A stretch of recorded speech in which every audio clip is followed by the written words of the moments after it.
বন্ধু, এটা কি জানো? এটা এটা হচ্ছে গুগল অ্যালেক্সা। একে একদিন আমি একসঙ্গে 10টা কমান্ড দিয়েছি।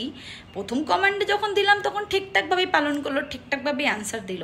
কিন্তু পরপর যখন ওকে আমি 10টা কমান্ড দিলাম, এর সঙ্গে সঙ্গে ব্যাস সুইচ অফ, নিজের থেকে সুইচ অফ হয়ে গেল।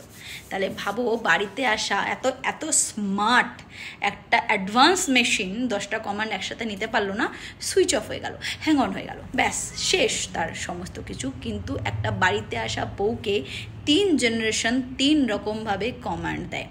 প্রথমে তার শাশুড়ি এক্সপেক্ট কি করে, বৌমা সকাল সকাল ঘুম থেকে উঠবে, উঠে ঘরে সমস্ত বাসি কাজকর্ম বা যতটুকু যা আছে ঠাকুরের বাসন টাসন করে ঠাকুরের কাজকর্ম করবে। শাশুড়ি এটা এক্সপেক্ট করে তার বৌমার থেকে। তার স্বামী এক্সপেক্ট করে আমার বউ আমার সমস্ত কাজকর্ম করবে, আমাকে সকাল সকাল চায় সার্ভ করবে। শ্বশুর এক্সপেক্ট করে আমার বৌমা আমাকে খুব ভালো করে রান্নাবান্না করে খাওয়াবে।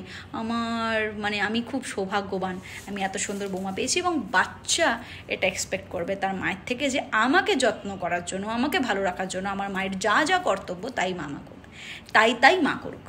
3 জেনারেশন 3 রকম কমান্ড দেয় তাদের এক্সপেকটেশন অনুযায়ী। কিন্তু আদৌ কি সে সেটা নিতে পারবে? আদৌ কি সে সেটা নিতে ইচ্ছুক? এটা কেউ জানতে চায় না যে তার মনের মধ্যে কি আছে। অ্যালেক্সা তো হ্যাং অন হয়ে বেঁচে যায়, এ মেয়েটার তো তারও ক্ষমতা নেই।